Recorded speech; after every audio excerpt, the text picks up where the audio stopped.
Good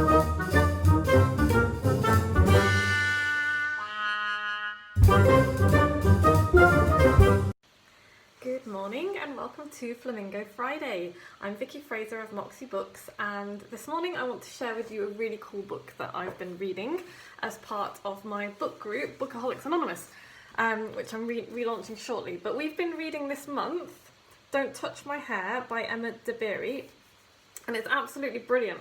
I love it. So through a book writing lens, it's the part of the reason I'm sharing this today is because I really want to encourage people who are thinking of writing a book to look beyond the obvious. It's like, okay, so you might want to write a self-help book, or you might want to write a how-to book, but there are really cool ways to go beyond the obvious and do something a little bit different. And Emma Dabiri has done this with her book, because it's ostensibly about black women's hair, but what the book actually is a really fascinating take on history and anthropology and social studies through the lens of hair, and specifically through the lens of black women's hair and the history of hair.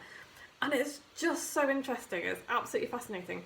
It's also the story of Emma's life and experiences and traumas growing up as a black girl in 1980s Dublin, which, as you can imagine, was a really white place to be.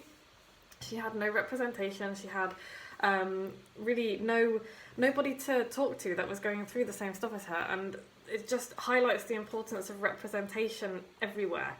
And it's just a real eye-opener for somebody who has not experienced that experience of life and growing up. It's also been a massive eye-opener and really heartbreaking as well in places, because it's full of the black history that nobody teaches us about. It's like, it's like all of our teaching about black history, certainly the teaching that I've had, seems to start with slavery. And it's like, not all black people are descended from slaves, not all black people were involved in the slave trade. There was a whole culture and technology and art in Africa before white Europeans arrived and destroyed the whole thing.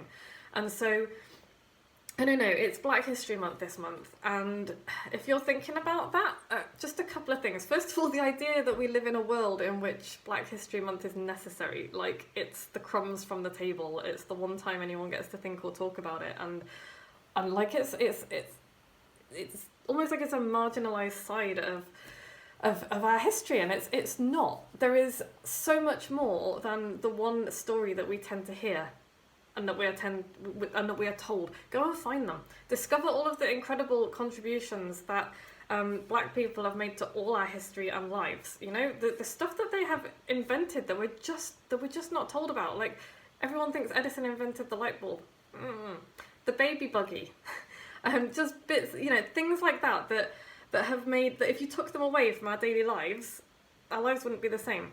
And go learn about ancient Egypt. I studied ancient Egypt at university. I studied Nubia at university, which is modern kingdom, which is the modern Sudan. And go and learn about the kingdom and the city and the society of Benin, which is something that I learned about for the first time in this book.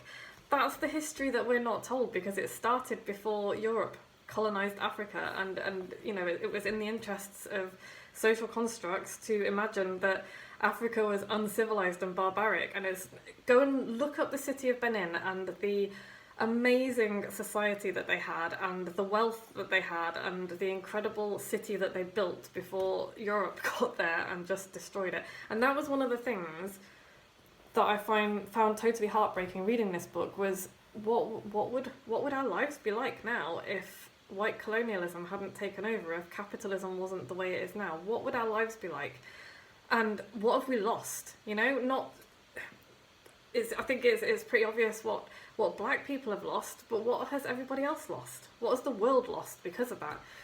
So yeah, don't go find out. Don't go read these stories. Don't go and find out this history just because it's Black History Month or as a token gesture. Do it because it's fascinating and it's part of all of our history, and because we need to know what really happened and not just a sanitized version. Remember that history is massively biased. It's written by the people who were in a position to write it. There are other stories out there. Go and find them. This book is a really good place to start. It's a really good place to start. It's so beautifully written. It's fascinating. It's eye-opening. It's shameful in places. And yeah, it's just go. Don't Touch My Hair by Emma Dabiri. So that is my Flamingo Friday.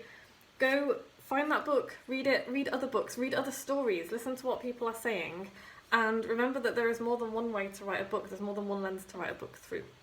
And have a wonderful weekend.